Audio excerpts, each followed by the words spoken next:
आकाश का इंद्र कहलाएगा वो, आकाश का इंद्र कहलाएगा वो।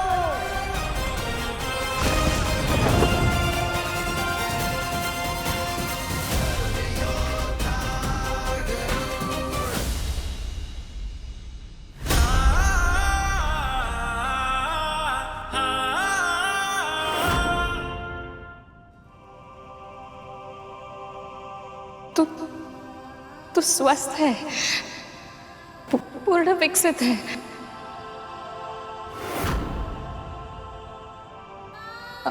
अपने सामान्य रूप में आप पुत्र।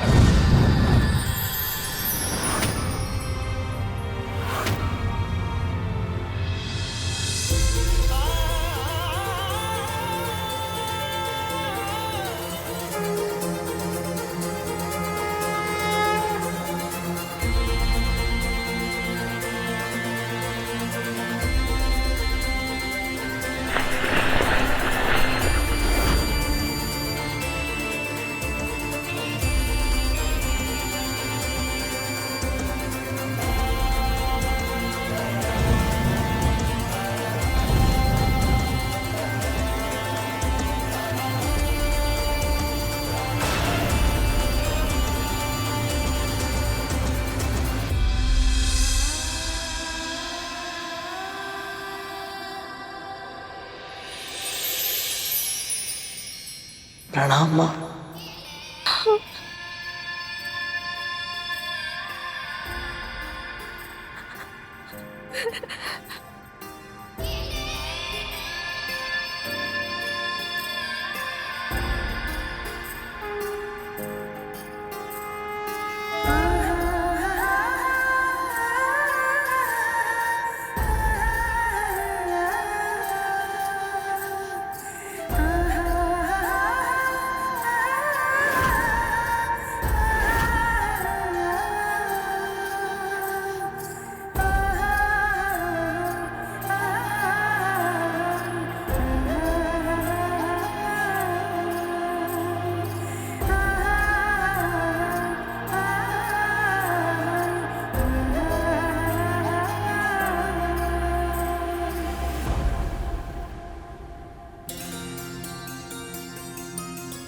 तेरा स्थान मेरे चरणों में नहीं, मेरे हृदय में है पुत्र।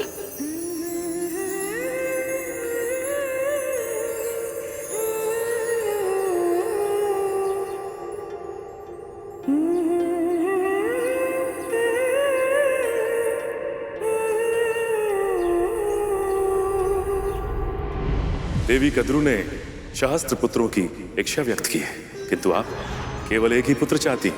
मेरे पुत्र को एक और साथी दे दीजिए स्वामी। तथास्तु। स्वयं नीलकंठ भगवान शिव जी ने एक यज्ञ के फलस्वरूप मुझे ये माला दी थी। इसे जो धारण करेगा उसे ऐसी प्रतापी संतान प्राप्त होगी जिसके नाम और यश की कीर्ति समस्त ब्रह्मांड में फैलेगी। भगवान विष्णु के प्रताप से होने वाली आपकी संतान का वर्चस्व संपूर्ण आकाश में स्थापित होगा। महाबुद्धिमान, महाबलवान, आकाश का इंद्र कहलाएगा वो, आकाश का इंद्र कहलाएगा वो। 800 साल बाद जन्म लेने वाला आपका ये पुत्र आपको इस दास्ता से मुक्त करवाने के लिए आकाश पाताल लेकर देगा माँ।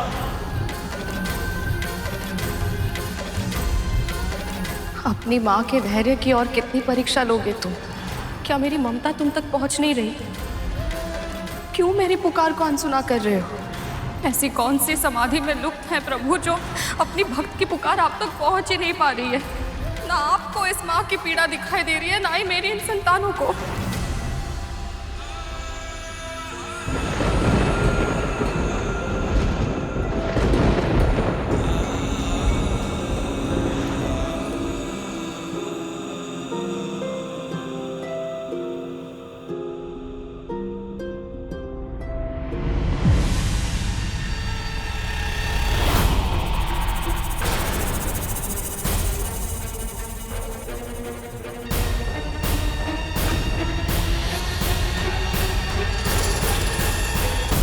क्या हुआ माँ? और ये सब कौन है? ये नाग हैं तेरे भाई, और ये हैं तेरी बड़ी माँ और इन नाग भाइयों की माँ कद्रू।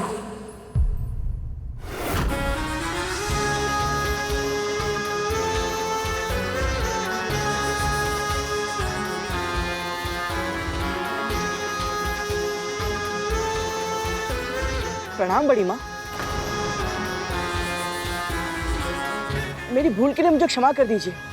वो मैं आपको और अपने भाइयों को पहचान नहीं पाया।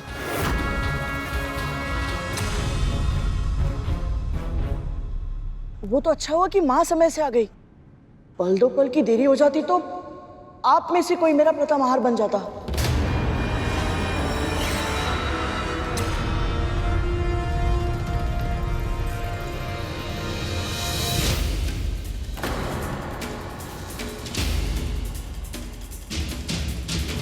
मुझे पूरा विश्वास है कि तुम्हारी माँ ऐसी भूल फिर कभी नहीं होने देगी, है ना विंता?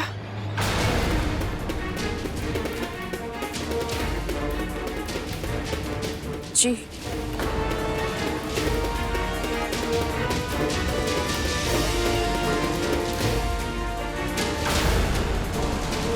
माँ आपको चिंतित लग रही है, क्या कारण है?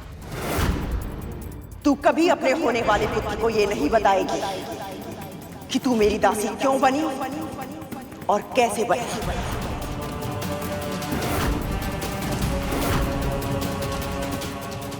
कुछ भी तो नहीं पुत्र। तू चल मेरे साथ चल, पहले नारायण का आशीर्वाद ले ले। चल आजा।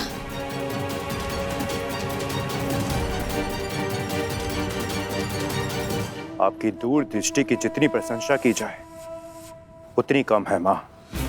यदि इसके जन्म से पहले आप छोटी माँ को अपनी दास्ता के बंधन में ना बांध लेती तो आज ना जाने क्या हो जाता।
हे परम प्रभु श्री विष्णु, मुझे इस पुत्र के रूप में स्वयं अपना आशीर्वाद दिया है आपने।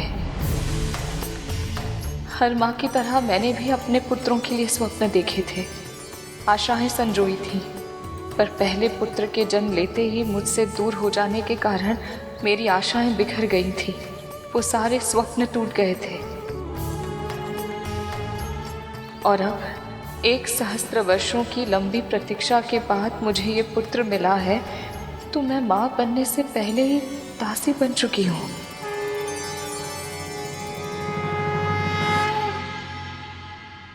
मुझे पता था प्रभु, जो मेरे भाग्य में है एक ना एक दिन मुझे भोगना ही होगा। बस ये नहीं पता था कि ऐसे इतना बड़ा आघात अपनी ही बहन के हाथों सहना पड़ेगा। पर अब अपने मन को शांत और मस्तिष्क को स्थिर रखने के लिए मुझे आपके मार्गदर्शन की आवश्यकता है प्रभु। मैं अपने दोषों से पहले पुत्र की रक्षा नहीं कर पाई, इसलिए अब मैं यही चाहती हूँ कि मेरे इस पुत्र पर मेरी तो क्या, संसार के किसी भी दोष की छाया न पड़े।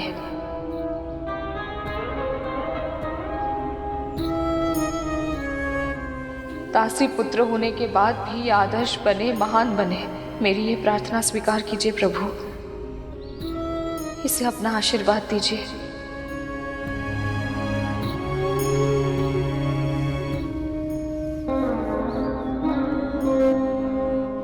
मैं नहीं जानता, पर अनुभव कर सकता हूं कि मां को मेरे जन्म लेने की प्रसन्नता तो अवश्य है,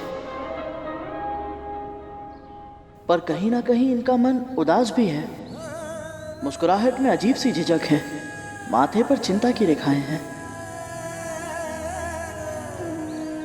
हे प्रभु, मुझे इतनी भक्ति, बुद्धि और शक्ति दीजिए कि मैं अपनी माँ की हर उदासी, हर चिंता, हर दुख को दूर कर सकूं।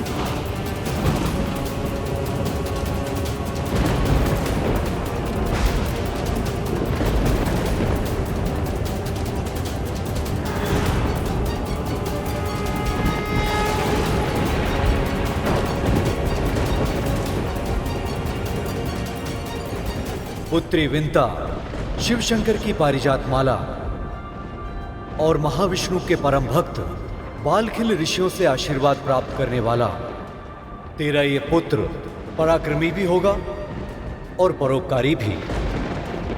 ना तो ये किसी के साथ दुष्ट व्यवहार करेगा और ना ही किसी के साथ दुष्टता होने देगा।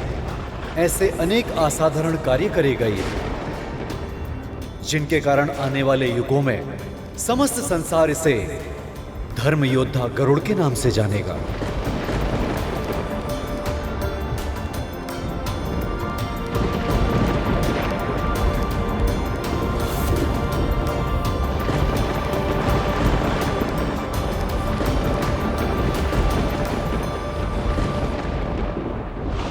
गरुड़,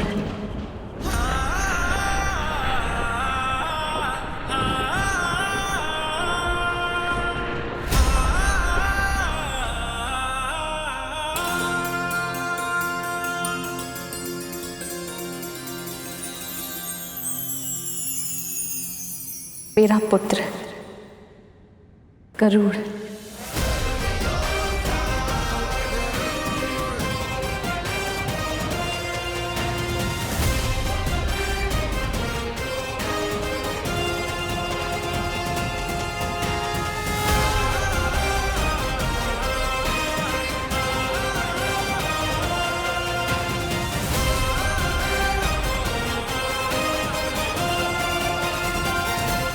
आयुष्मान भव, यशस्वी भव।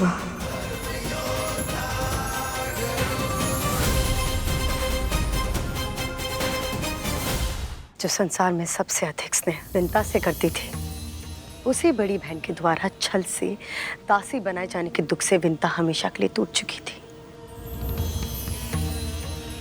पता है गरुड़, तुम्हारी माँ बहुत विद्वान, बहुत बुद्धिमान हुआ करती थी। कोई कल्पना भी नहीं कर सकता था कि जिसके चेहरे पर आत्मविश्वास का ऐसा तेज तमकता हो, वही विंता भय की छाया में सदा सदा के लिए दासी बनकर रह जाएगी।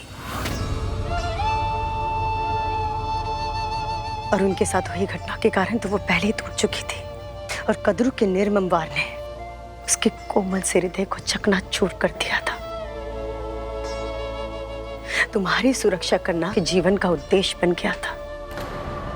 अपने लक्ष्य को साधने के लिए कद्रू उसके भाई का उपयोग कर रही थी।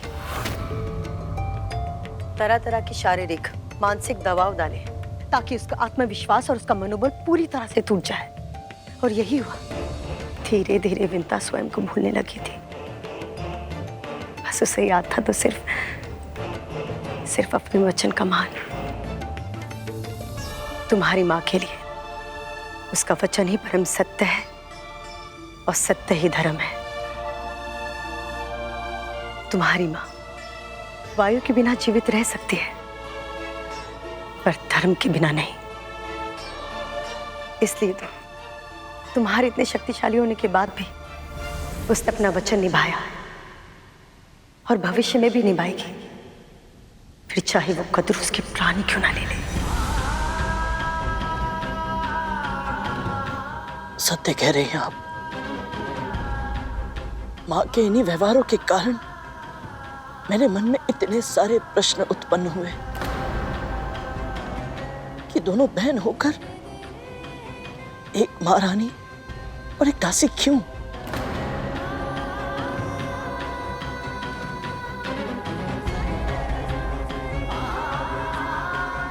मेरे प्रश्नों के उत्तर देने के लिए आपका बहुत बहुत धन्यवाद दीदी माँ। पर अब भी एक महत्वपूर्ण प्रश्न मेरे हृदय में सुलग रहा है कि मैं अपनी माँ के कष्ट मिटाने के लिए क्या करूं? कैसे दिलाऊं उन्हें इस दास्ता से मुक्ति? गरुड़, कुछ प्रश्नों के उत्तर हमें स्वयं ही ढूंढने पड़ते हैं। मुझे जो कुछ पता था मैंने तुम्हें सब बता दिया। अब मुझे अपने पुत्रों के पास जाना होगा। वो घायल है, उन्हें मेरी आवश्यकता है। मुझे जाने दो।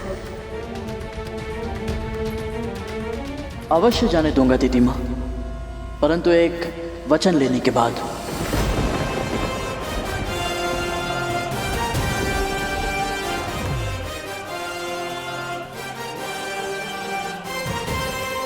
वचन दीजिए दीदी माँ कि मेरी अनुपस्थिति में आपका कोई भी पुत्र, असुर सेना का कोई भी योद्धा, कोई भी सैनिक अदिति माँ की तपस्या भंग करने का प्रयास नहीं करेगा। सब व्यर्थ हो गया। इस गरुड़ के कारण ना तो मैं अपनी समस्या के अंत कर पाई और ना ही कद्रू की। मैं तुम्हें वचन देती हूँ।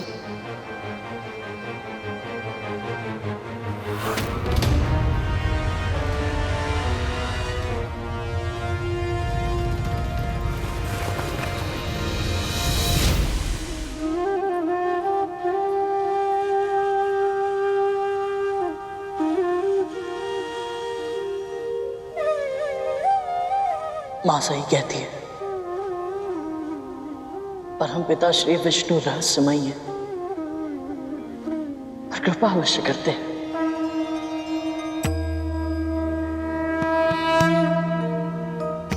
यहाँ आकर ना केवल मुझे आपके दर्शन हुए अदिति माँ, और अपने दानव भाइयों और अदिति माँ से भी भेंट हो गई।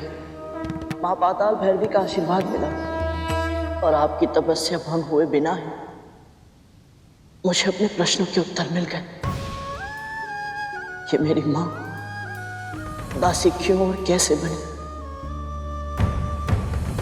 और मुझे पूरा विश्वास है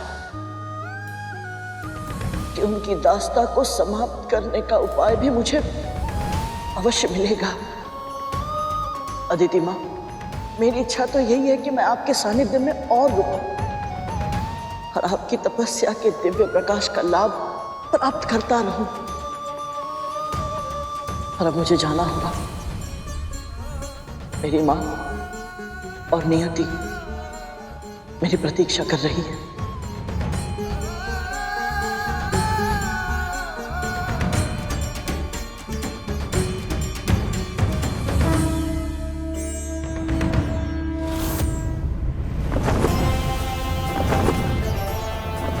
माँ को बिना बताए चला आया था। मेरी चिंता में कितनी व्याकुल होंगी वो और कितनी क्रोधित भी होंगी मुझसे।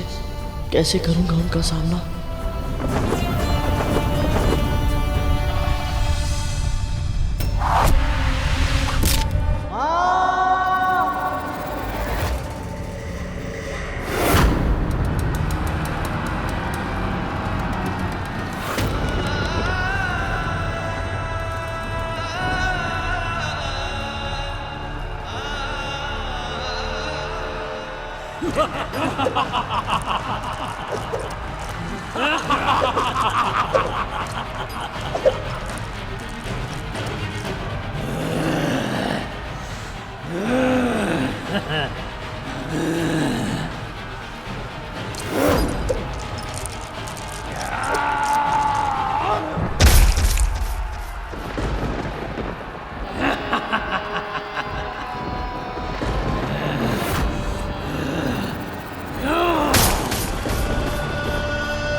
मेरा गरुड़।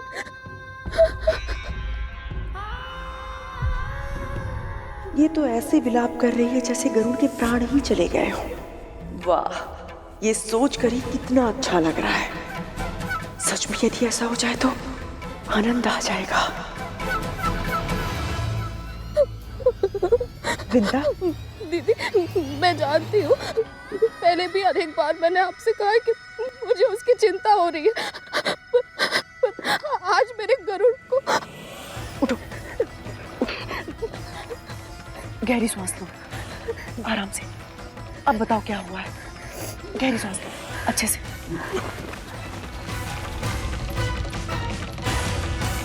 मैंने बहुत बुरा स्वप्न देखा दीदी। गरुड़ जब मेरे पास वापस लौट रहा था तो अचानक बहुत सारे असुरों ने उसे घेर लिया। क्या?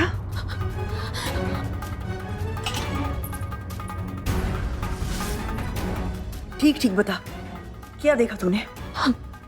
गरुड़ ऊंचे आकाश में उड़ रहा था, तभी एक तीर उसके पंख में धंस गया।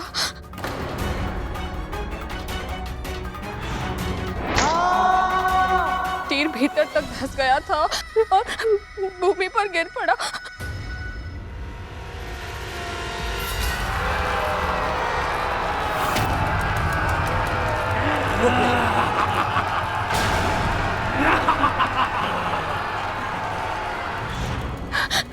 उसने असुरों का सामना करने की चेष्टा की, पर वो अकेला था।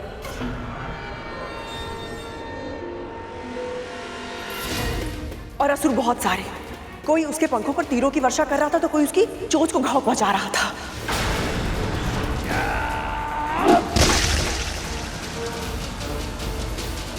कोई उसके शक्तिशाली पंजों को तलवार से काट रहा था तो कोई उसकी आंखों को फोड़ रहा था।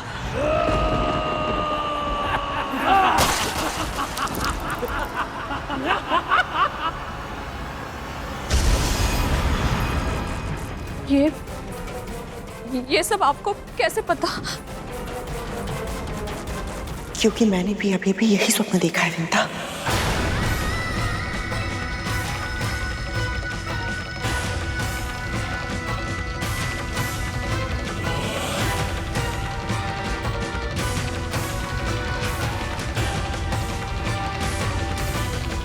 मैं जानती हूँ मेरी बात पर विश्वास करना तेरे लिए कठिन होगा, किंतु सत्य तो यही है ना विंता।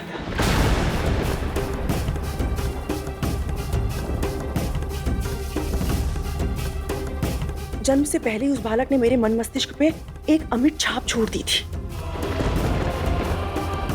इसलिए एक अजीब सा जुड़ाव अनुभव करती हूं मैं उसके साथ। अब तक मैं ही तुझसे कहती रही कि तू चिंता मत कर, कुछ नहीं होगा उसे, किंतु अब इस स्वप्न के बाद ये आश्वासन भी नहीं दे सकती तुझे मैं।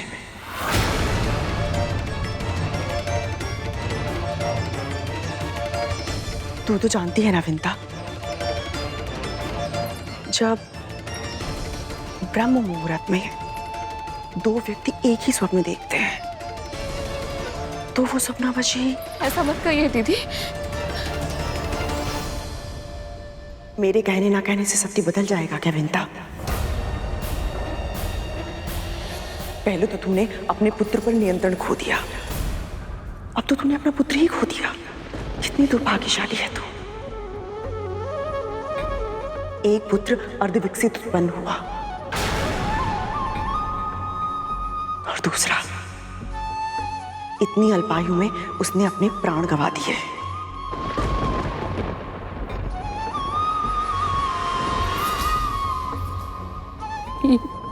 यह संभव है? ऐसा नहीं हो सकता। मेरा पुत्र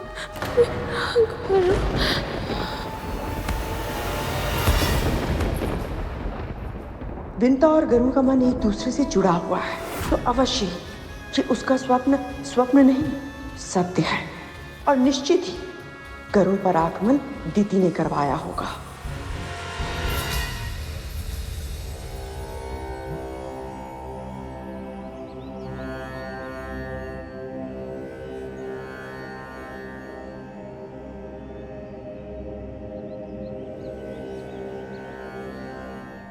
ओम यमाय सोममनुनुत यामाय जुहुता हविः यमं ह यज्ञो गच्छति अग्निदूतो अलंकृतः।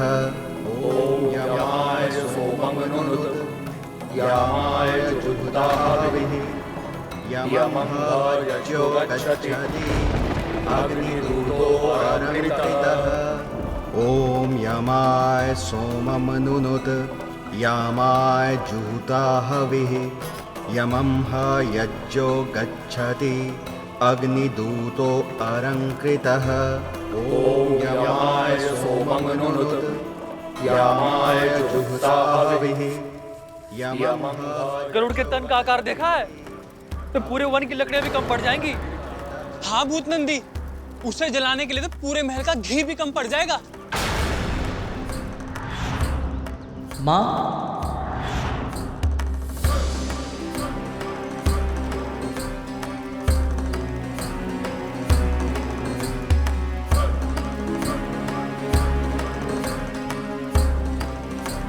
चलिए छोटी माँ।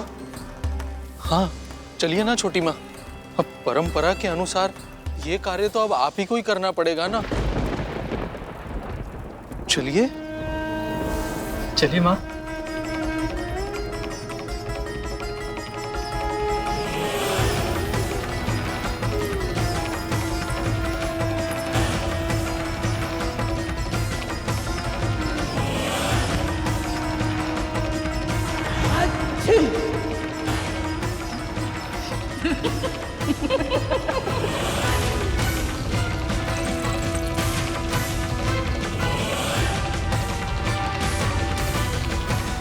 गरुड़ का श्राद्ध होगा तो उसकी ताकत कम होगी।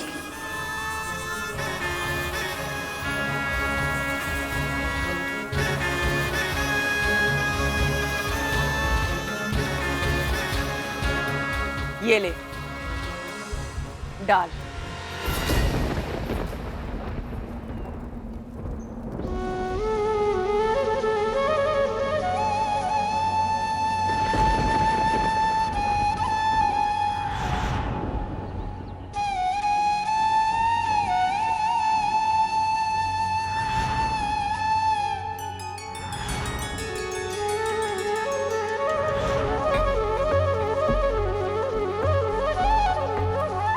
अब आप दिवंगत का नाम बताइए। जिनकी मृत्यु हुई है उनका कुल और नाम बताइए।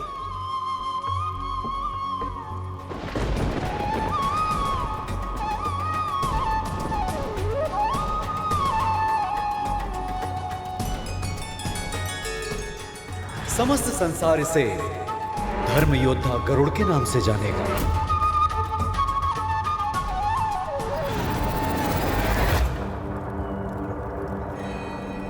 कश्यप पुत्र गरुड़,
गरुड़, मेरा गरुड़।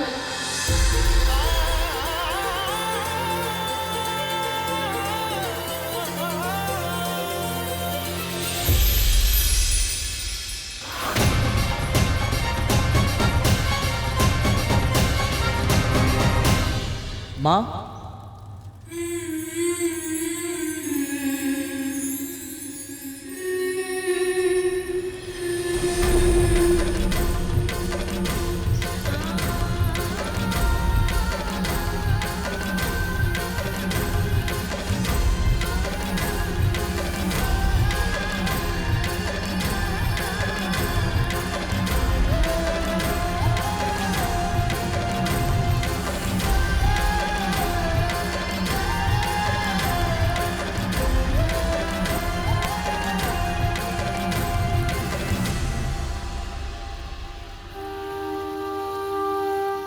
तुझे कोई घाव नहीं लगे तो ठीक है।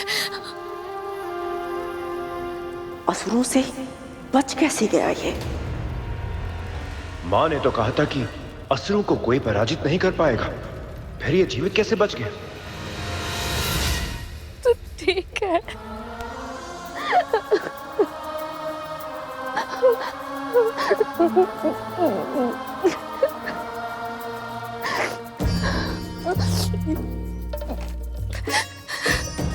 माँ, मुझे क्षमा कर दीजिए, मैं आपको बिना बताए यहाँ से चला गया था।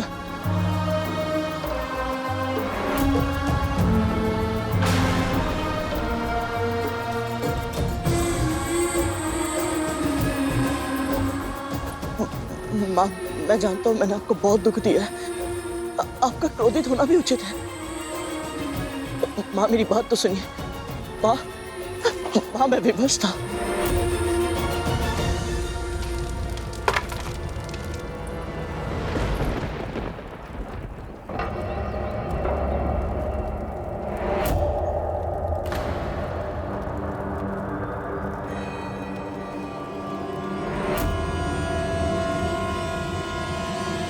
मेरी आज्ञा के बिना, मुझे बिना बताए घर छोड़कर तू गया कैसे?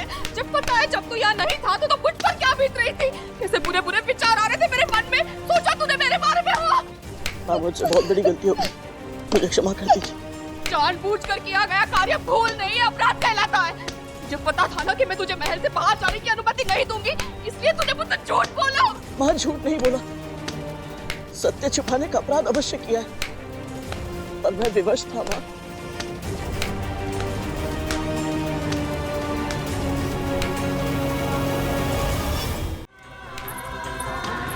ऐसी क्या विवशता थी? पूछ इससे, कहाँ गया था? कद्रू ने विंता को छल से दासी बनाया था।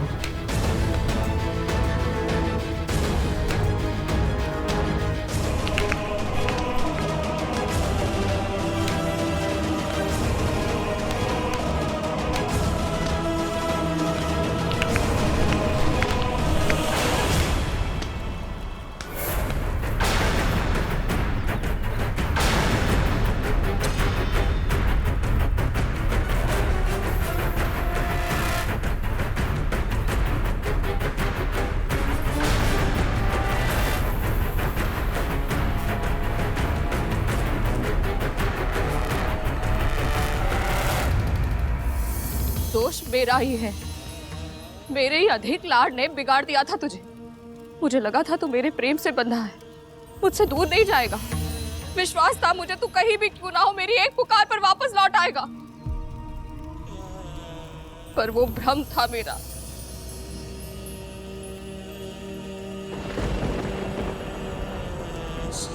माँ,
धूमल, ये असुर तो बड़े भीषण होते हैं ना? हाँ, तब तो मैं भी वही सोच रहा था, पर ये गरुड़ से बचकर कैसे वापस आया? पर मैं कुछ और सोच रहा था। यदि गरुड़ इतना ही शक्तिशाली है कि असुरों की पूरी सेना को हरा कर लौट आया, तो अपनी मां से क्यों पिटता रहता है? दोनों अभी के अभी चुप नहीं हुए ना, तो मेरे ही हाथों पिटोगे। अपना क्रोध इन पे मत निकाल काली। मां, आपको क्या लगता है उसे सत्य पता है?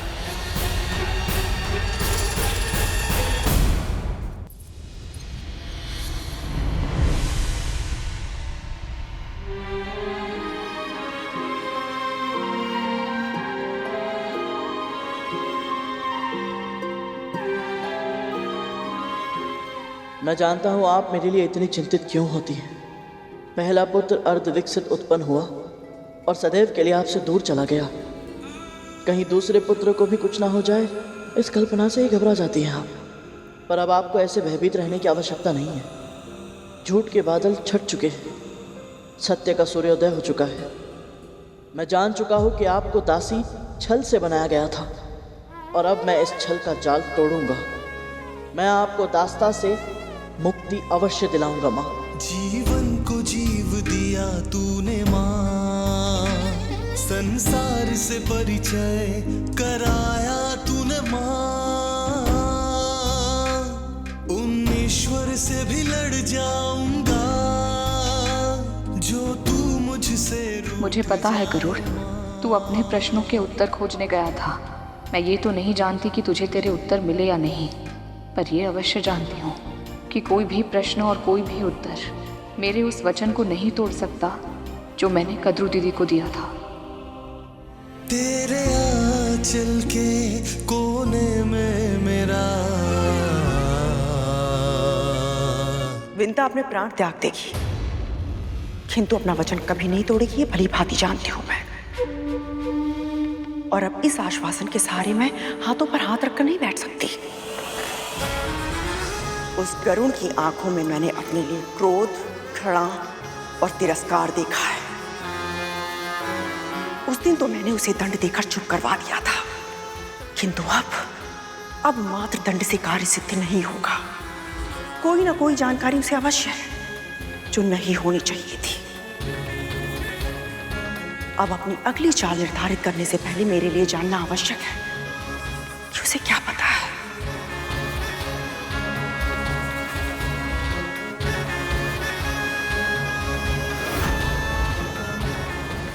माँ,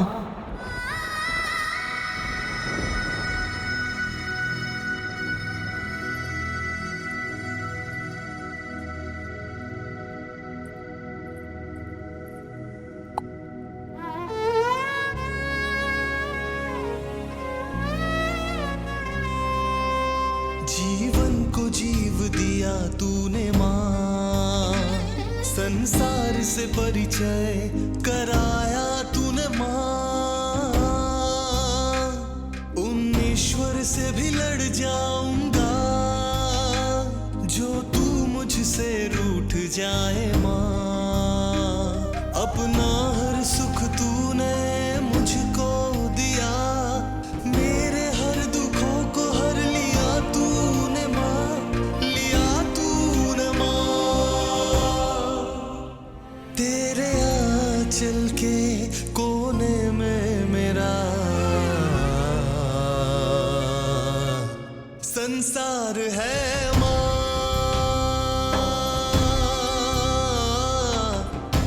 संसार है माँ।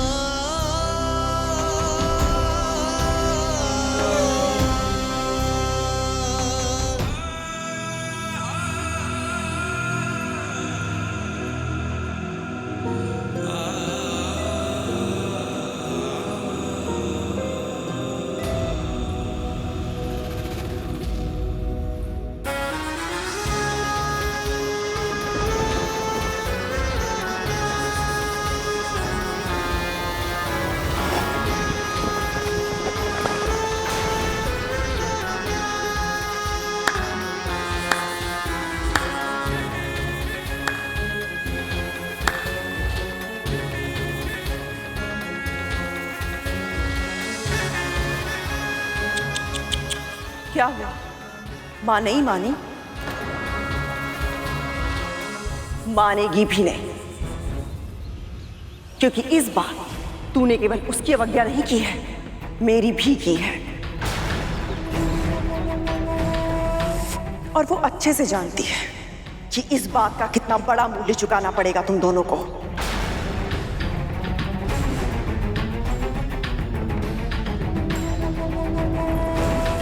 घूर क्या रहा है? पिछली बार जो तूने दुस्साहस किया था, उसका क्या परिणाम मिला था तुझे? भूल गया है?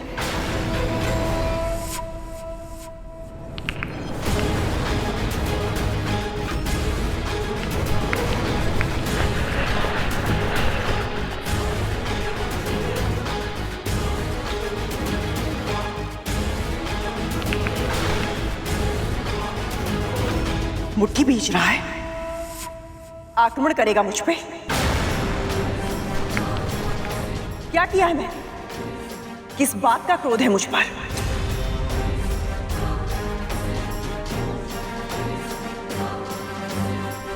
आवेश में दांत पीसना बंद कर और बता, सत्य का पता करने गया था ना तू?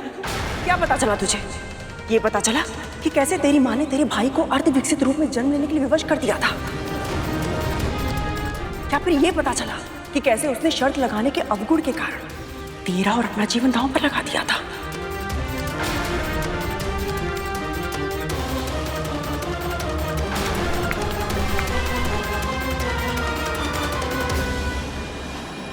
ये मुझे उकसाने का प्रयास कर रही है ताकि मैं आवेश में आकर वो कर जाऊं जो ये मुझसे करवाना चाहती है, पर मैं इनकी चाल का मौना नहीं बनूंगा। अभी मुझे केवल ये पता चला है कि माँ इनकी दासी कैसे बनी, ये नहीं पता चला कि मैं उन्हें दास्ता से मुक्त कैसे कराऊं। इसलिए पहले मुझे उपाय खोजना है, फिर सही समय पर सही तरह से लक्ष्य प्राप्त करना है, पर उसके लिए मुझे अभी सूझबूझ का परिचय देना होगा।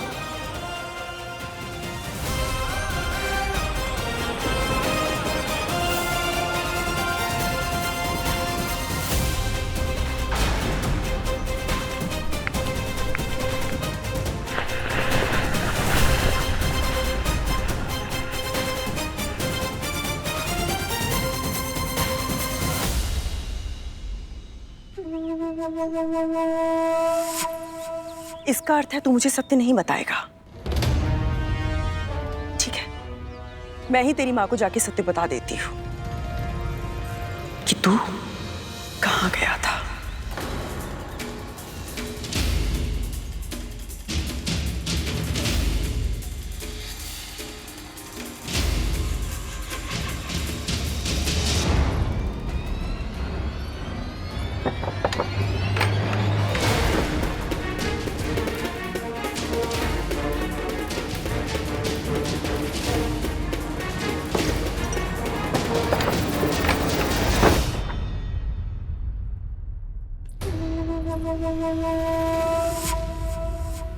अपने प्रभु विष्णु जी को जितना प्रसन्न करना है तुझे, कर ले विंता। पर मूर्खता करने पर प्रभु एक ही बार सहायता करते हैं, बार बार नहीं। क्या कहना चाहती हैं आप? तुझे क्या लगता है तेरा मेरा स्वप्न पूरा क्यों नहीं हुआ? कि तेरी पूजा का फल था, तेरे पुण्य कर्म थे जो आज तेरा पुत्र जीवित है।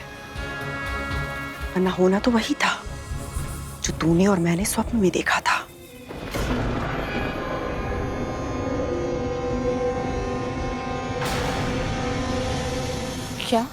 क्या लगा था तुझे?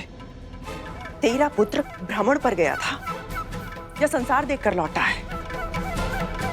असुरों की सेना के साथ युद्ध करके आया है तेरा पुत्र।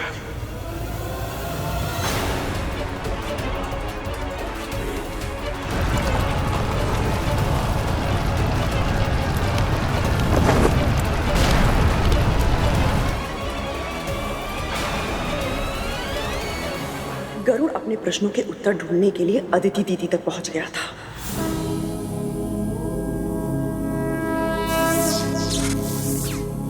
जहां उनकी तपस्या को भंग करने के लिए असुर सेना गई हुई थी। पर तेरा मूर्ख पुत्र बिना अपने प्राण की परवाह किए उस सेना को रोकने की मूर्खता कर रहा था। वज्रांग ने युद्ध स्थल से उसको हटाने के लिए अपना दूत भी भेजा।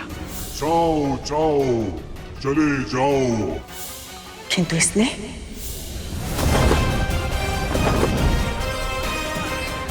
इस तप की रक्षा का लिया है मैंने संकल्प। युद्ध भी अवश्य करूंगा यदि ना रहा कोई विकल्प। बालक समझकर वज्रांग स्वयं उसे समझाने गया था, किंतु समझने के स्थान पर उसने असुर सेना के सेनापति वज्रांग को ही चुनौती दे दी। मैं बल का प्रयोग नहीं करना चाहता। आपके पास विकट दैत्य, इतनी बड़ी सेना है, किंतु मैं भी दुर्बल नहीं। ये सब उसने तुझसे ही सीखा है ना विंता? अदिति के तप स्तर पर रक्षा रेखा खींच दी और उस रक्षा रेखा को पार करने के लिए सेना को ललकार दिया। यदि आपकी सेना का कोई एक भी योद्धा इस रेखा को पार कर लेगा, मैं स्वयं अपनी हार मारकर यहां से चला जाऊंगा। विश्वास नहीं हो रहा ना तुझे कि तेरा पुत्र सत्य में इतना मूर्ख है? वज्रांग ने उसे प्रेम से बहलाने फुसलाने का भी प्रयास किया, भोजन भेजा उसके लिए, किंतु उसने क्या किया?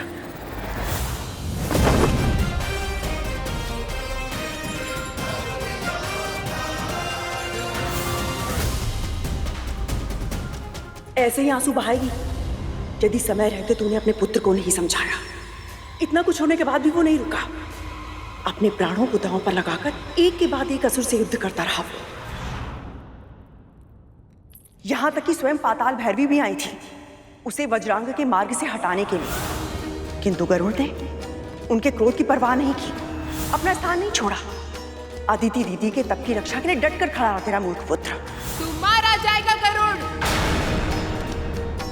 यदि यही मेरी नियति है तो फिर मैं चाहकर भी इसे बदल नहीं सकता।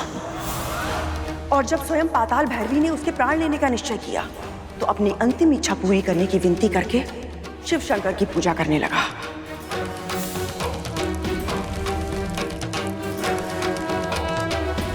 अब भस्म से त्रिपुंड बना।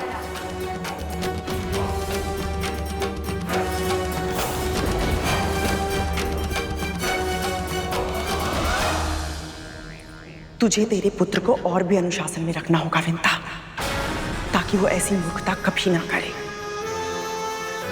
वो तो मेरे कहने पर दीदी वहां गई और समय रहते उसने युद्ध को रोक दिया, वरना तेरा पुत्र आज जीवित नहीं होता। भला परोपकार करने के लिए अपने प्राण संकट में डालने की मूर्खता कौन करता है?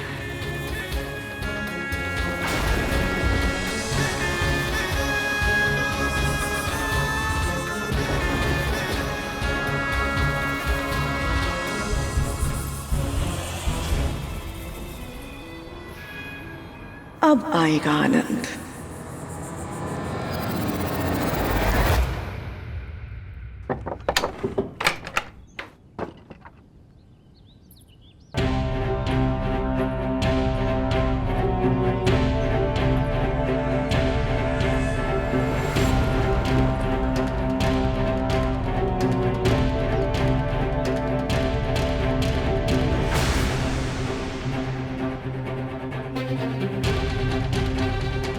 माँ,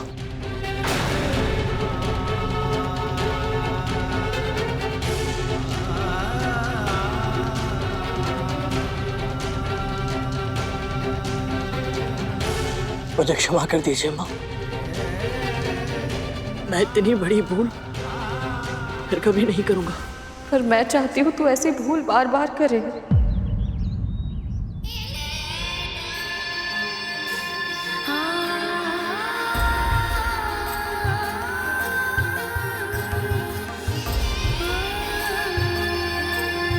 मुझे गर्व है तुझ पर। तूने धर्म की रक्षा कर मेरे दिए हुए संस्कारों की लाज रखी है पुत्र।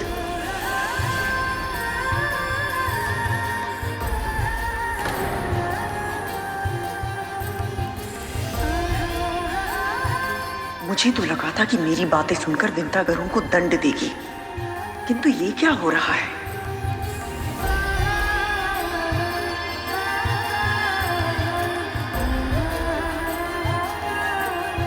आपको सत्य पता चल गया माँ। दीदी ने कद्रू दीदी को बताया और उन्होंने मुझे कि कैसे तूने अदिति दीदी की तपस्या की रक्षा के लिए अपने प्राणों को दांव पर लगा दिया।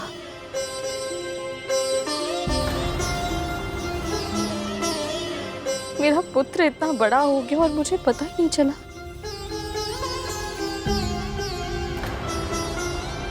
तो बड़ी माँ को केवल मेरे अदिति माँ तक पहुंचने के बारे में ही पता है और कुछ नहीं। तूने इतना बड़ा परोपकार किया, मेरे संस्कारों की लाज रखी और मैंने तुझे माँ, अब माँ है मेरी, जो भी करती है मेरे भले के लिए तो करती है। और वैसे भी माँ के हाथों से मार खाने का सौभाग्य तो बहुत भाग्यशाली संतानों को ही प्राप्त होता है। और यदि एक बार मार खा लो तो बहुत देर तक भूख भी नहीं लगती। कैसी माँ हूँ मैं? तू इतने समय बाद इतनी लंबी यात्रा करके आया है और मैंने तुझसे ये तक नहीं पूछा कि तुझे भूख लगी है कि नहीं। तू चल, अभी मेरे साथ चल, मेरे सामने आंखें करके अपना आहार कर। मेरा बनाया भोजन तेरी भूख नहीं मिटा सकता तो क्या हुआ, मैं तुझे खाते देख प्रसन्न तो हो सकती हूँ ना। सच में आप मेरे साथ चलेंगी? तो फिर अभी चलिए। मुझे पता है मेरी यात्रा के बारे में आपको बहुत कुछ बताना है। माँ, मैंने बहुत कुछ नया देखा, बहुत जाना, सब कुछ समझा। मैं सब कुछ बताऊंगा आपको।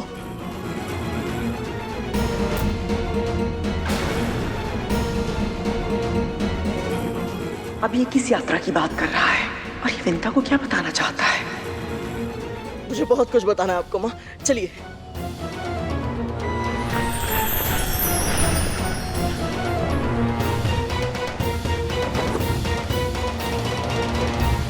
अवश्य गरुड़ को मेरे सत्य के विषय में कुछ ना कुछ ज्ञात है, किंतु क्या हो सकता है दीदी को इस विषय में कुछ ज्ञात हो?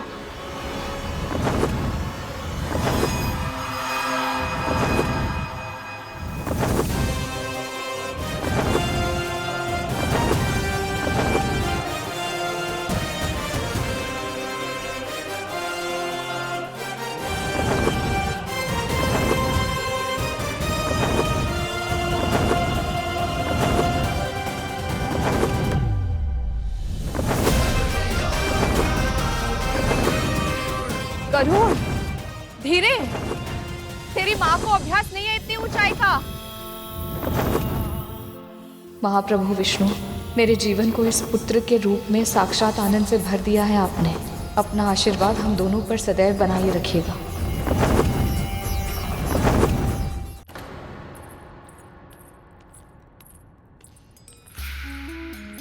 क्या हुआ कद्रू? इतनी शीघ्रता में क्यों बुलाया मुझे?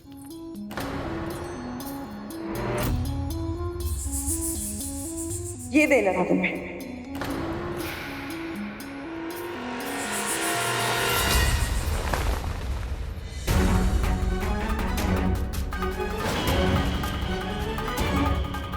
कहना क्या चाहती हो तुम? गरुड़ को कैसे पराजित किया जा सकता है, इसका भेद मैंने ही तुम्हें बताया था ना। फिर भी वो पूरी असुर सेना को हराकर सकुशल वापस लौट आया है। इसका अर्थ तो यही हुआ ना, तुम्हारे पुत्रों को, विशेष रूप से वज्रांग को बहुत हानि पहुंची होगी। तन के घाव तो ये औषधि दूर कर देगी, किंतु जो आत्मविश्वास घायल हुआ है उसे कैसे ठीक करोगी तुम?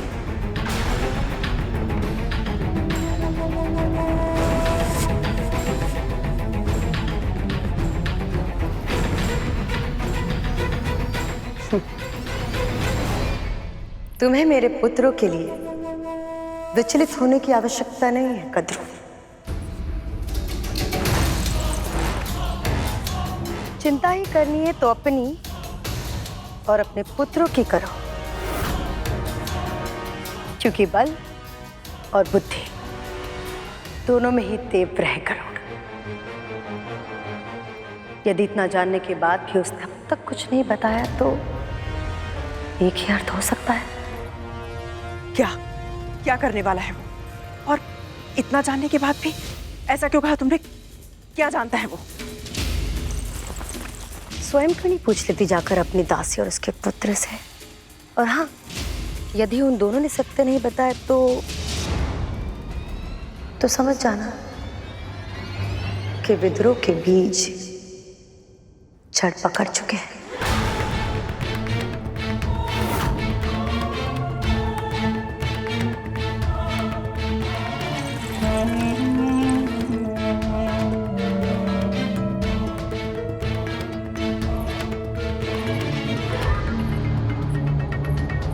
तो क्या करूं? सब कुछ जानता है। यदि हाँ, तो अब तक शांत क्यों है? क्या उसका ये मौन किसी बहुत बड़ी आंधी का सूचक है?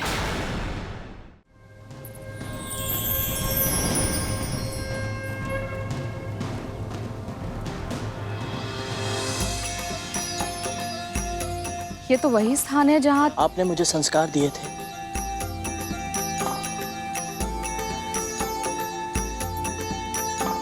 मैंने तो केवल इस धागे में गांठें लगाई, पर तूने मेरी हर बात पर अपने मन में गांठ बांधी, मेरे वचनों को स्मरण रखा और उन्हीं के अनुरूप कर्म किया। मैंने जो सिखाया पूरी गंभीरता से तूने उसका पालन किया। तो उसका पालन ना करने का भी विकल्प था क्या मेरे पास? ये बात मेरे मस्तिष्क में आई कैसे नहीं?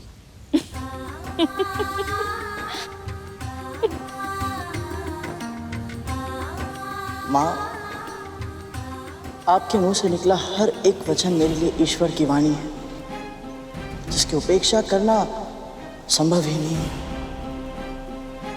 मैं बस यही चाहता हूँ माँ कि आप सदैव ऐसे ही मुस्कुराती रहे, सदैव प्रसन्न रहे, सुखी रहे। जब तक तू मेरे पास है, मैं हर परिस्थिति में सुखी ही रहूंगी।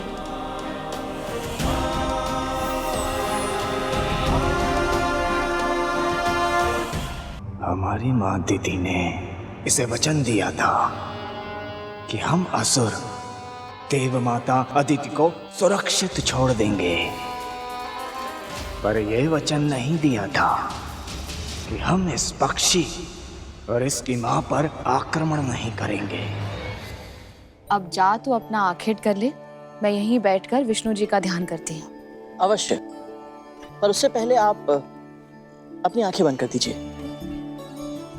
आंखें बंद कर लूं? हाँ, कीजिए ना माँ।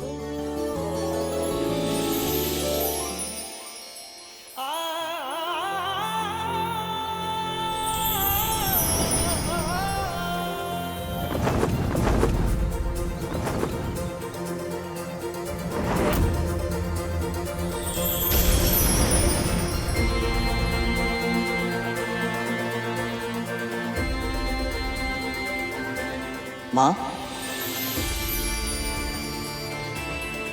बहुत दिनों से आपकी सेवा नहीं की थी। ना आपके लिए जल लाया, ना रात में पंखा झला, ना आपके चरण दबा पाया। आपकी सेवा के बिना जीवन अधूरा सा लगता है माँ।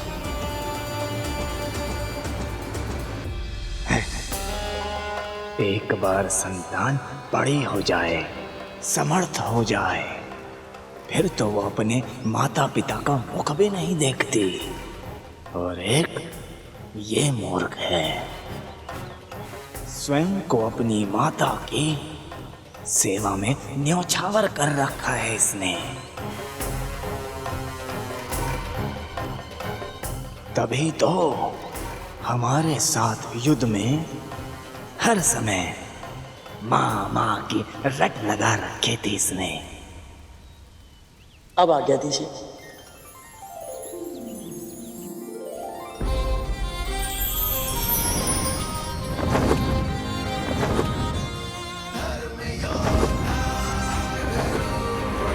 अब मिला प्रतिशोध लेने का अवसर।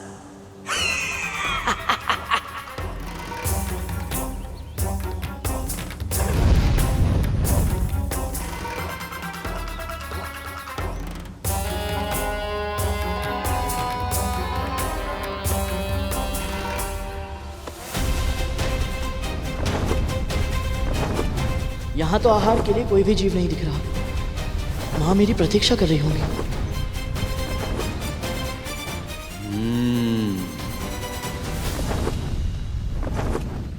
ये मेरी माया का चमत्कार है गरुड़। मैंने सभी जीवों को तुम्हारी दृष्टि से ओझल कर दिया है।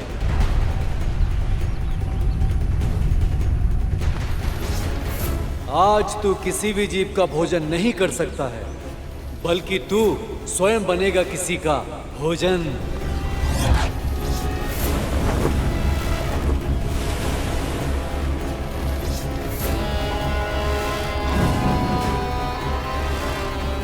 हे भोलेनाथ, हे दीनानाथ, मेरी सहायता कीजिए। हे भोलेनाथ, मेरी सहायता कीजिए। अपने भक्तों पर कृपा कीजिए। हे भोलेनाथ, अपने भक्तों की सहायता कीजिए। हे दीनानाथ, मुझ पर दया कीजिए। तुम कौन? भयभीत मत होइए, मैं आपकी सहायता करने के लिए आया। तुम कौन हो बालक? तुम मेरी क्यों सहायता करना चाहते हो? बस आप यही समझ लीजिए कि मैं भी आप ही की तरह एक भक्त हूँ। और रहा प्रश्न आपकी सहायता करने का, तो मेरी माँ कहती है जब भी परोपकार करने का अवसर मिले तो हिचकिचाना मत। भोलेनाथ, तुम्हें आशीर्वाद दे बालक। बस मेरा एक काम कर दो, इस मटके में जल भरकर मेरी कुटिया तक छोड़ दो। बस इतनी सी बात? मैं अभी गया और अभी आया। लाइए।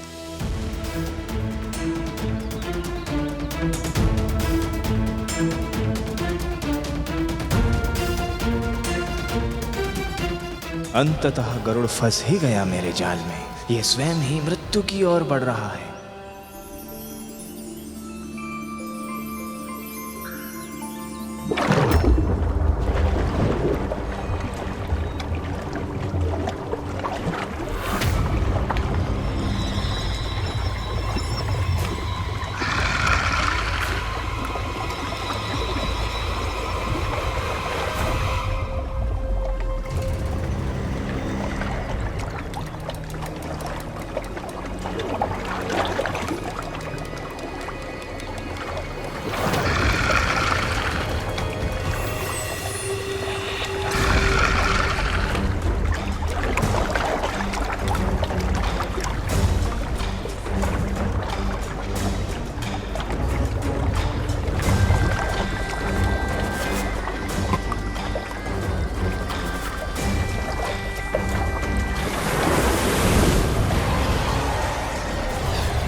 भगवते वासुदेवाय।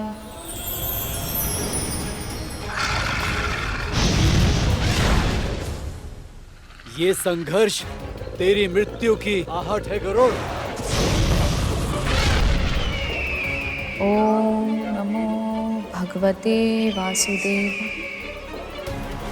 गरुड़, अब तक तो उसे लौट आना चाहिए था। वो ठीक तो है?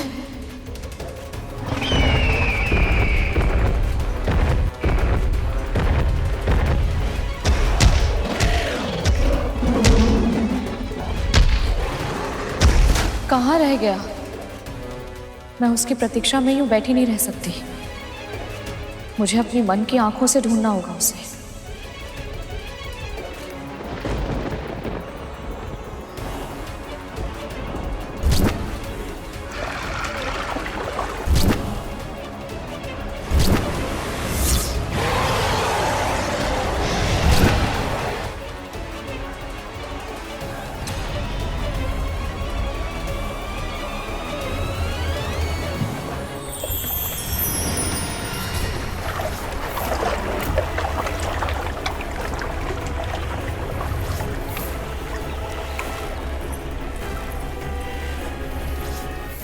गरुड़,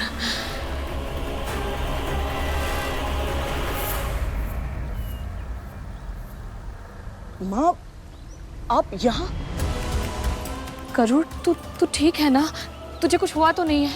माँ मैं ठीक हूँ, मैं बस अभी आया। गरुड़ तू उसका पीछा क्यों कर रहा है? तू भूमि और आकाश का वासी है, जबकि वो मकर जलचर है। जल में उसकी शक्ति और अधिक बढ़ जाती है। माँ आप सत्य कह रही है, पर आप ही ने मुझे सिखाया था कि जब भी भूख लगे तो प्रयास करना किसी दुष्ट प्राणी को ही मारा जाए, ताकि अन्य सभी निर्दोष प्राणियों की रक्षा हो सके और प्रकृति का संतुलन भी बना रहे। माँ यदि आज इस मकर को मैंने छोड़ दिया तो भविष्य में इसके जैसे अनेक दुष्ट यहाँ आकर उत्पात मचाएंगे और सामान्य जन का जल पीना भी असंभव हो जाएगा। माँ मुझे जाने दीजिए।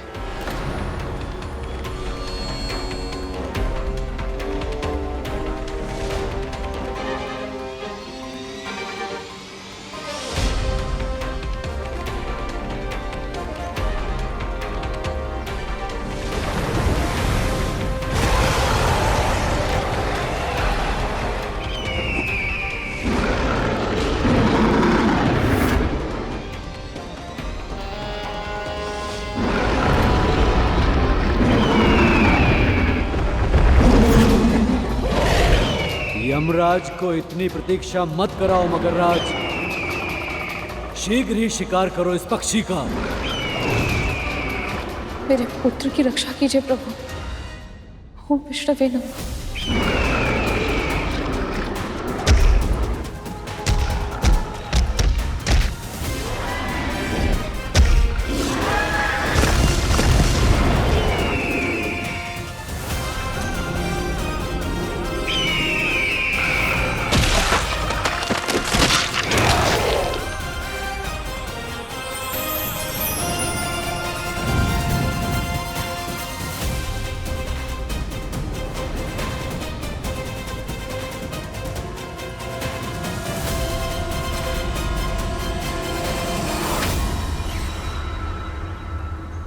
राहु,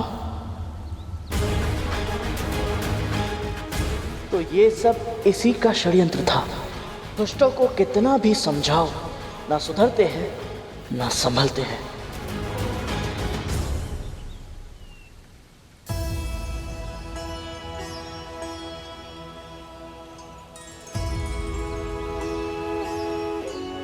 अब शांत हुई तेरी भूख? बुराई का नाश करके केवल भूख ही नहीं, मन भी शांत हो गया। माँ चल अब घर चलते हैं, कद्रू दीदी प्रतीक्षा कर रही होंगी। और माँ वो शेष बातें हम घर चल के करेंगे गरुड़, चल अब। ये भी अवसर हाथ से निकल गया, किंतु मुझे शीघ्र ही माँ को बड़ी माँ की मंशा से अवगत करना होगा।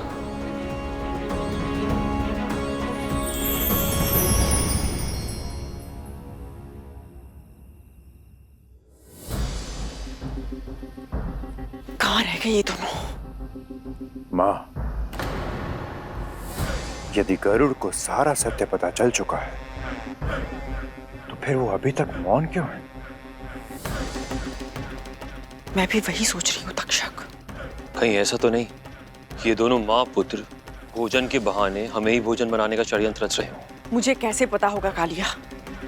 आपने इतना पूछा फिर भी गरुड़ कुछ नहीं बोला, क्यों माँ? हाँ माँ, अगर हमें पता ही नहीं चलेगा कि उसे क्या पता है वो कितना, तो उसे नियंत्रण में कैसे रख पाएंगे? प्रश्न प्रश्न प्रश्न, तुम लोगों को केवल प्रश्न पूछने के लिए जन्म दिया है ना मैंने। एक वो गरुड़ है जो अपनी माँ के लिए आकाश पाताल एक कर रहा है, और तुम लोग उल्टे सीधे प्रश्न करके मेरी चिंता बढ़ा रहे हो। जब कुछ करते हैं तब भी डांट पड़ती है, और जब कुछ नहीं करते तब भी डांट पड़ती है।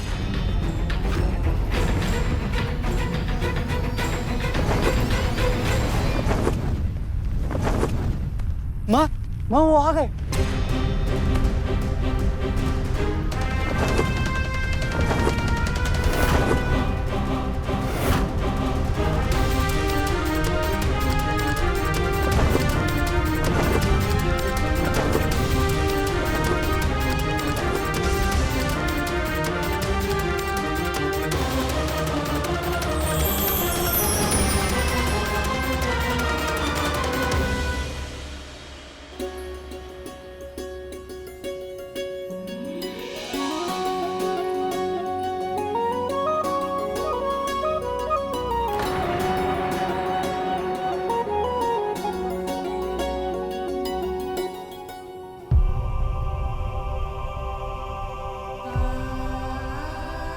ये घाव कैसे लगे तुझे? कुछ नहीं माँ, वो आखेट करते समय थोड़े बहुत घाव तो लग ही जाते हैं। मुझसे छुपाएगा? किसी मकर में इतना सामर्थ्य नहीं है कि तुझे घाव दे पाए। ये घाव तो मैंने तुझे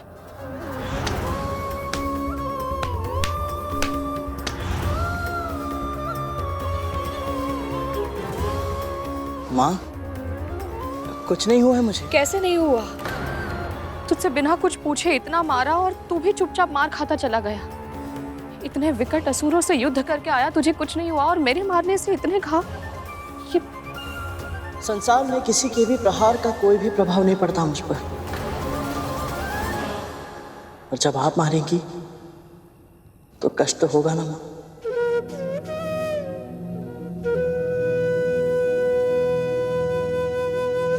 तू चल भीतर चल, मैं औषधि का लेप लगा देती हूँ। आजा चल।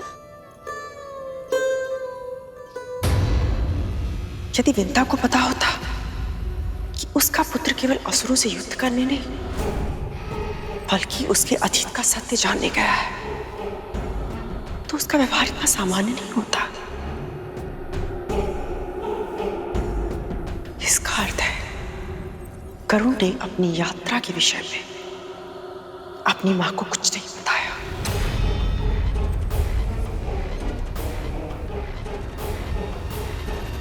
पर क्यों?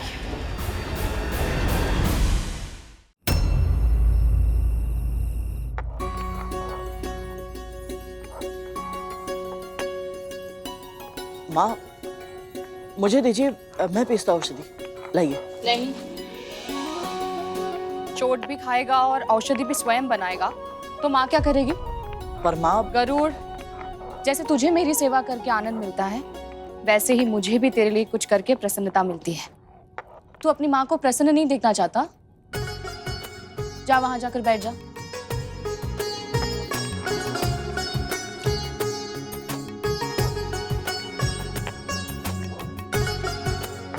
सोचा था भोजन करते समय माँ को अपनी यात्रा के विषय में सब बता दूंगा, पर अवसर ही नहीं मिला। और अब तो बहुत रात हो गई है, माँ भी थक गई होंगी।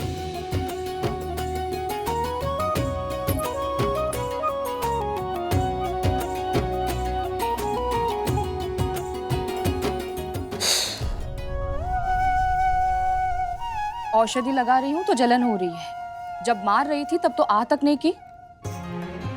उस समय तो मेरा पूरा ध्यान आपके दुख पर था ना माँ। तो अब भी अपना ध्यान कहीं और केंद्रित कर ले। चल बता, तुझे कैसे पता चला कि अदिति माँ कहाँ तपस्या कर रही हैं और उन्हें तेरी सहायता की आवश्यकता है? वो तो मुझे प्रभु श्री विष्णु के संकेत से पता चला था। प्रभु श्री विष्णु के संकेत से? यही उचित अवसर है माँ को सब सत्य बताने का। मैं आपको आरंभ से सब कुछ बताता हूँ। क्या हुआ? तू इतना गंभीर क्यों हो गया? ऐसा क्या बताने वाला है तू? माँ, मैं आपकी दास्ता की कथा जानने के लिए आपको बिना बताए वैकुंठ गया था।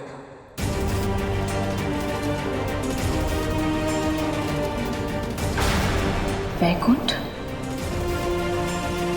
पर वहां कोई भी प्राणी इस देह के साथ नहीं जा सकता। यदि माँ का आशीर्वाद साथ हो तो असंभव भी संभव है। माँ, स्मरण है आपने मुझे 7 उर्दू लोगों के बारे में बताया था। मैं एक एक करके सबके पार गया।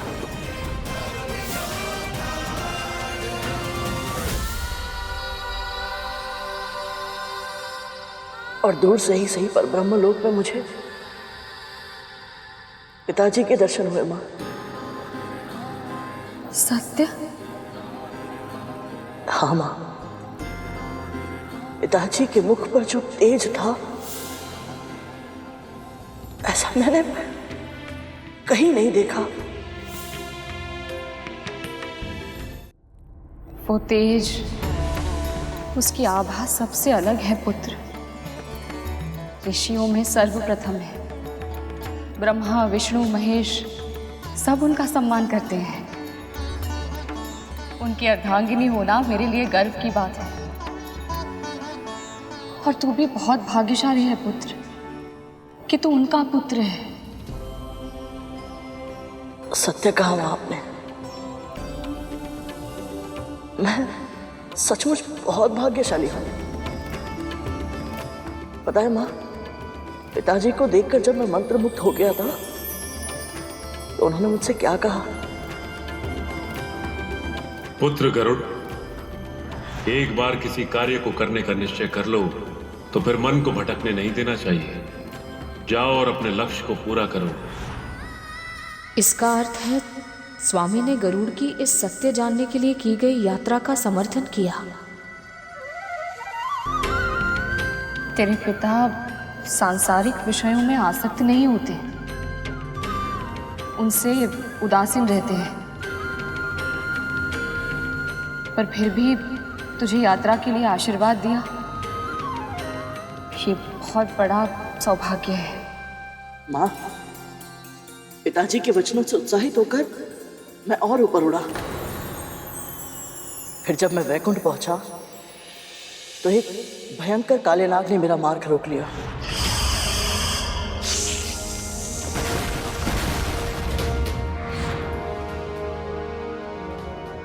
अनंत,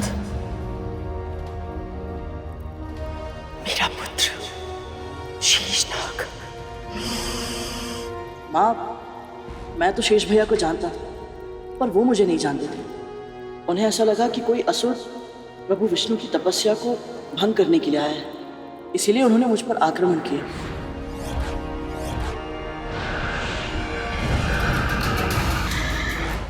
पर फिर एक बार आपने मेरी रक्षा की। क्या संबंध है तुम्हारा विंता माँ से? ब्रह्मपुत्र कश्यप और दक्ष प्रजापति की पुत्री माँ विंता का पुत्र हूं मैं, गरुड़।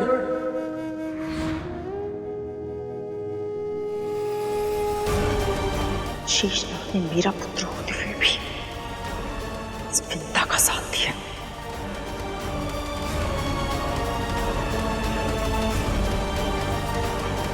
इतने वर्षों से उसे देखा नहीं है, वो सकुशल तो है? हाँ माँ, शेष भैया बिल्कुल ठीक है। इतनी दूर होकर भी वो प्रतिदिन आपको और बड़ी माँ को स्मरण करते रहते हैं।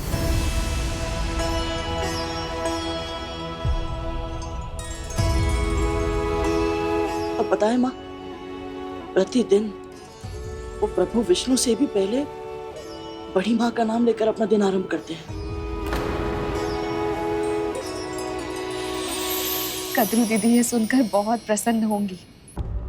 वो बताती नहीं है, पर मैं उनके हृदय को जानती हूँ। अनंत और वासुकी के दूर चले जाने के कारण वो बहुत दुखी हो गई थी। जहां जाना चाहते हो जाओ, जहां जाओ सुखी रहना।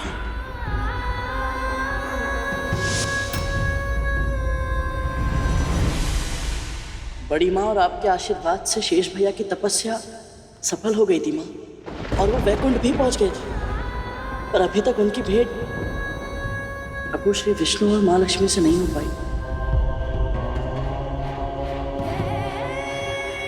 क्योंकि माँ लक्ष्मी के समुद्र में समा जाने के बाद प्रभु श्री विष्णु तपस्या में लीन हो गए माँ।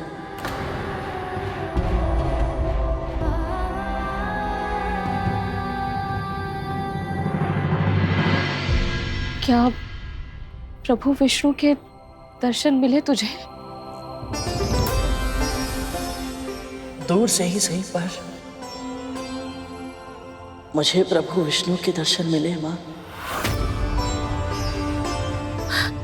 तो बोल ना, कैसे दिखते हैं मेरे प्रभु? उनके निकट होने पर जिस दिव्यता, जिस पवित्रता का आभास होता है, उसका वर्णन शब्दों में करना संभव है माँ। और आपका आदेश है तो प्रयास अवश्य करूंगा।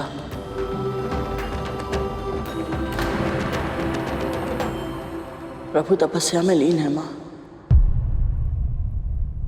उनके आभूषणों ने अपनी चमक खो दी है,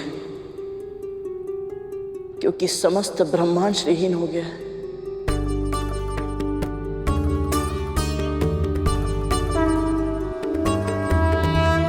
ऐसी स्थिति में भी उनके व्यक्तित्व से ऐसी आभा प्रकट होती है माँ, जिसमें सहस्त्र सूर्यों से भी अधिक प्रकाश है, पर ना तपन है, ना जलन, बस शीतलता है,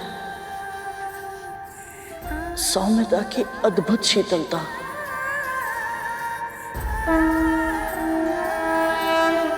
माँ, आपको स्मरण है आपने मुझे आशीर्वाद दिया था कि मुझे प्रभु श्री विष्णु की भक्ति का सौभाग्य मिले। जब मैंने उन्हें देखा तब मुझे समझ आया कि आपके उस आशीर्वाद के पीछे मेरे सुख की कामना छिपी थी। ये सुनकर मुझे बहुत अधिक प्रसन्नता हो रही है गरुड़। अल्पायु में ही तुझे प्रभु श्री विष्णु के साक्षात दर्शन हो गए। ये मेरे लिए गर्व की बात है। ऐसा लग रहा है जैसे मेरी वर्षों की तपस्या का फल मिल गया हो मुझे। बस अब तुझे किसी की बुरी दृष्टि ना लगे।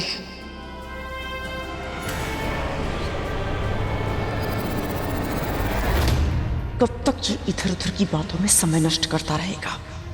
मुझे तो बस ये जानना है कि शेषनाग ने इसे मेरे और विंता के बारे में क्या बताया है।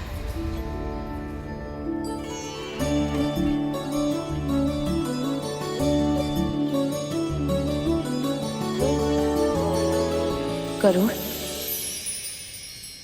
अनंत ने क्या कहा तुझसे?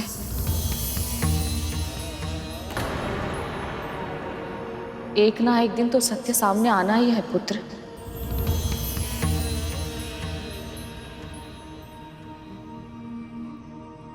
शेष भैया ने मुझे सब कुछ बताया माँ,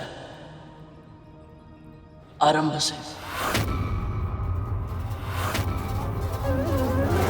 कि कैसे आप और बड़ी माँ के मध्य स्नेह था। आप पर प्राण न्यौछावर करती थी वो। अस्वस्थ होने पर रात रात भर जागकर आपकी सेवा करती थी।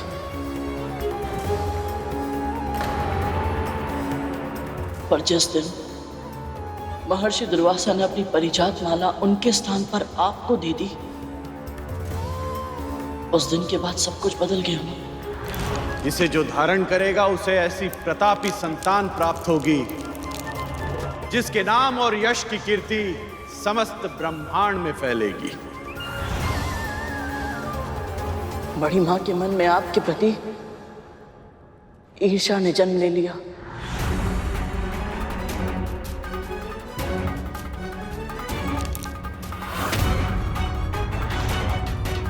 और मैं समझ ही नहीं पाई। अवगुण ऐसे ही होते हैं मां, समय रहते हम उन्हें पहचान नहीं पाते। कभी कभी हम स्वयं उसका शिकार बन जाते हैं और हमें आभास भी नहीं होता। जैसे कि मेरे और अरुण भैया के जन्म से पहले नागों के जन्म के कारण आप भी ईर्ष्या का शिकार बन गई थी।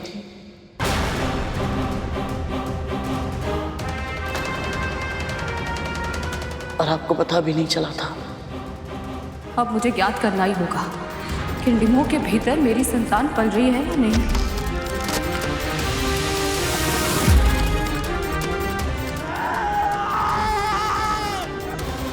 मैंने अरुण के डिम के साथ जो पाप किया था, इसे उसके बारे में पता है।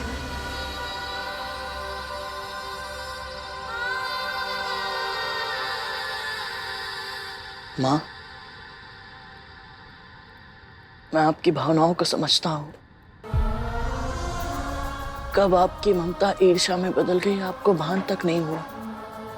और इसमें केवल आपका दोष नहीं था मां, अति सौभाग्यशाली पुत्रों की मां होने का वरदान मिला था आपको, और इससे बड़ी मां असुरक्षित अनुभव कर रही थी।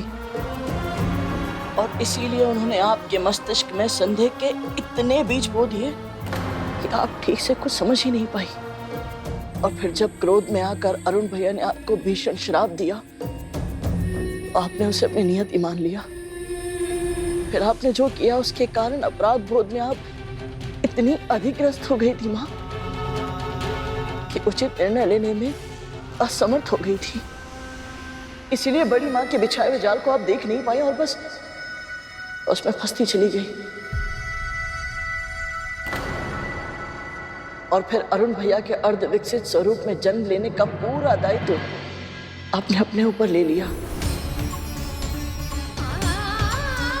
और बहुत ही शीघ्र बड़ी माँ को क्षमा कर दिया, जबकि बड़ी माँ क्षमा के योग्य ही नहीं थी। जो हुआ उसके लिए मैं कद्रू दीदी को दोष नहीं देती, त्रुटि तो मेरी है ना।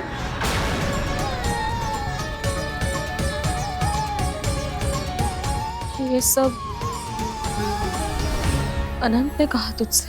नहीं माँ, शेष भैया को तो अरुण भैया के जन्म के बाद की घटनाओं के बारे में कुछ पता ही नहीं है। मुझे भी एक पल के लिए ऐसा लगा कि आपकी दासी बनने के कारणों को जानने का जो मेरा प्रयास है ये बस अब असफल रह जाएगा। पर प्रभु श्री विष्णु ने मुझे संकेत दिया कि मैं अदिति माँ के पास जाऊं।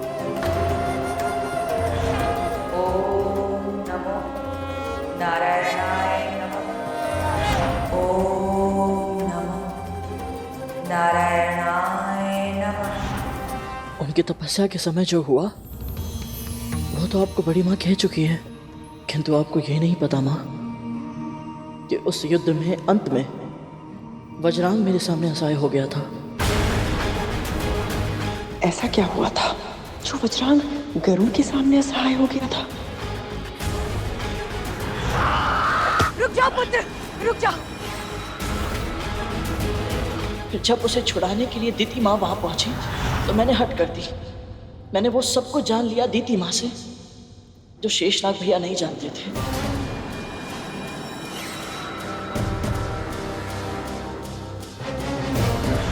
जब तक हमें उसके सामर्थ्य का अनुमान पूर्ण रूप से नहीं लग जाता, हमें विंता को जीवित रखना होगा। केवल विंता ही है जो अपनी संतान को नियंत्रित करेगी।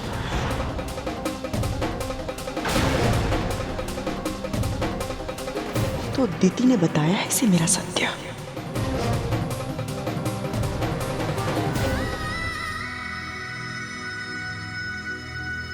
माँ, आप नहीं जानती कि बड़ी माँ ने आपके साथ विश्वासघात किया था। आपके शर्त लगाने के अवगुण का लाभ उठाकर उन्होंने छल किया आपके साथ। माँ, उस घोड़े उच्छश्रवा की पूंछ काली नहीं श्वेत थी।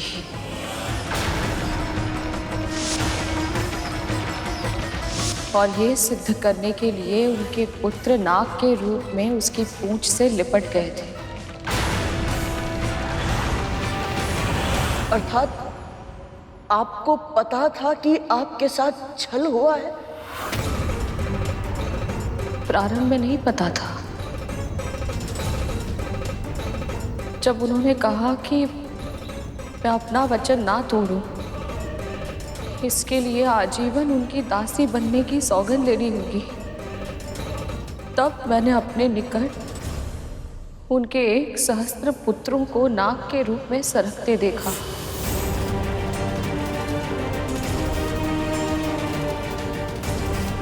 तभी मैं समझ गई थी कि कद्रू दीदी वो शर्त कैसे जीती थी।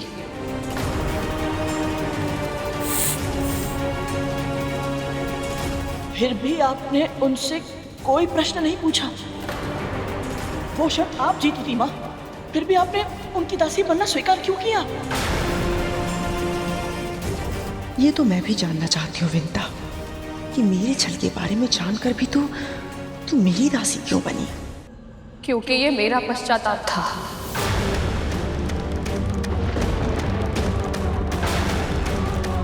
भले ही कद्रू दीदी धोखे से वो शर्त जीती थी, पर शर्त लगाकर जुआ खेलने का महापाप तो मैंने किया था ना। और ये पहली बार नहीं था, उससे भी पहले कई बार केवल आनंद के लिए कुछ दांव पर लगाकर युद्ध क्रीड़ा करना मेरा स्वभाव बन चुका था गरुड़। यदि उस दिन भी मैं शर्त जीतने का प्रयास करती तो मेरा पाप और अधिक बढ़ जाता। मैं नहीं चाहती थी कि मेरे दूसरे पुत्र के जन्म के समय मुझ में कोई कमी हो। अर्थात इसलिए विंता जानबूझकर शर्तहारी थी। यदि माँ में ही अवगुण होंगे तो पुत्र से धर्म के अनुसार कर्म की अपेक्षा कैसे की जा सकती है? मैं स्वयं को सभी अवगुणों और विकारों से मुक्त करना चाहती थी ताकि मैं तेरे सम्मान की अधिकारी बन सकूं।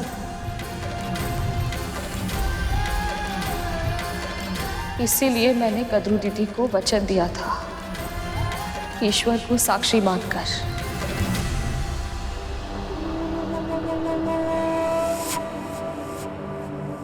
तू जानता है, मेरा वचन ही मेरा सत्य है और मेरा सत्य ही मेरा धर्म। मैं अपने धर्म से विमुख नहीं हो सकती गरुड़।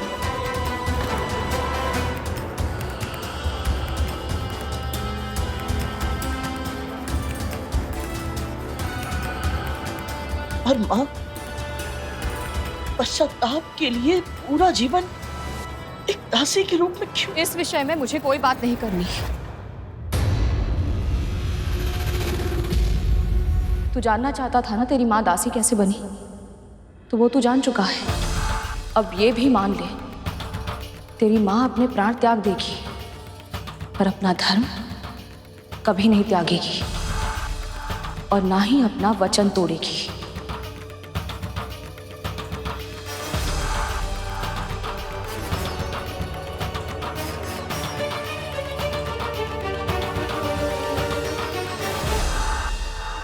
ये तो मैं जानती थी कि विंता तेरे लिए वचन और धर्म सर्वोपरि है और तेरी इसी विवशता का लाभ उठाऊंगी मैं।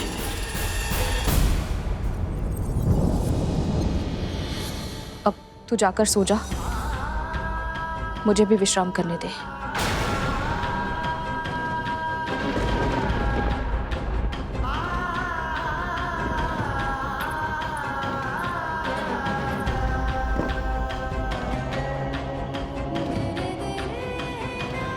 जब माँ ही नहीं चाहती तो इन्हें दास्ता से मुक्त कैसे कराऊंगा मैं?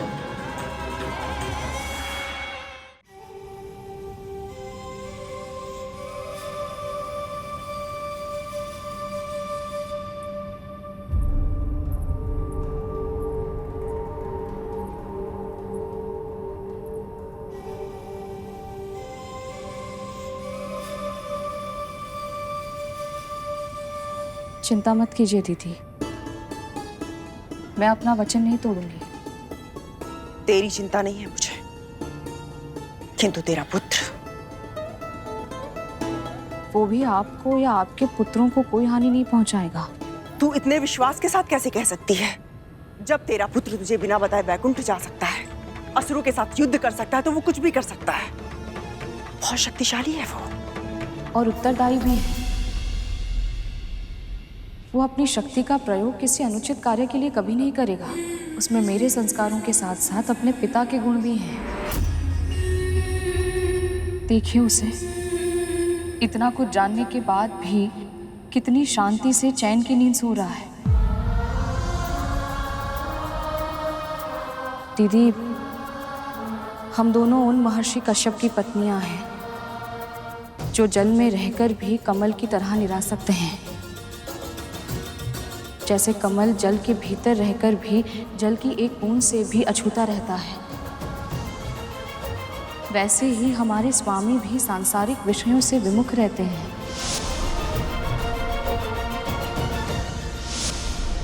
ये सब मुझे ज्ञात है। तू वो बता जो तुझे लगता है कि मुझे नहीं पता है। मैं केवल इतना कहना चाहती हूँ कि आपको हमारे स्वामी से प्रेरणा लेनी चाहिए। यदि आप हर समय अपने पुत्रों की सुरक्षा की चिंता में डूबी रहेंगी तो आपको शांति कैसे मिलेगी? आपको स्मरण है, दीदी दीदी जब संतान प्राप्ति की इच्छा से स्वामी के पास गई थी तो क्या हुआ था? क्या हुआ था? सूर्यास्त की बेला थी और स्वामी तपस्या में लीन थे।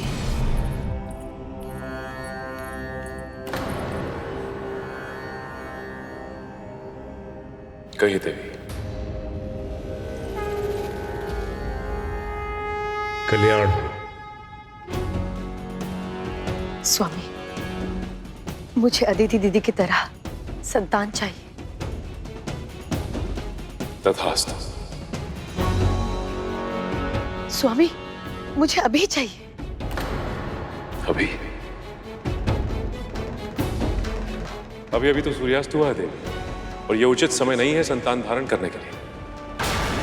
इस बेला में संतान धारण करने से उनमें तामसिक गुण आ जाते हैं देवी, और बड़े होने पर उनमें दुष्ट प्रवृत्ति पूरी तरह से छा जाती है। इसलिए हमें उचित समय की प्रतीक्षा करनी होगी, ताकि आप केवल तन से ही नहीं, मन से भी चरित्रवान और शक्तिशाली पुत्रों को प्राप्त कर सके, जो सदैव अपने धर्म के मार्ग पर चले। नहीं स्वामी, नहीं, मैं प्रतीक्षा नहीं कर सकती।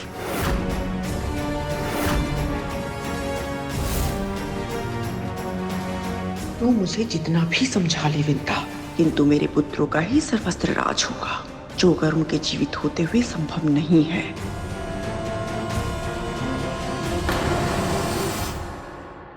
पक्षीराज गरुड़ के साहस भरे कारनामे देखने के लिए चैनल को सब्सक्राइब करें और साथ ही बेल आइकॉन दबाना न भूलें।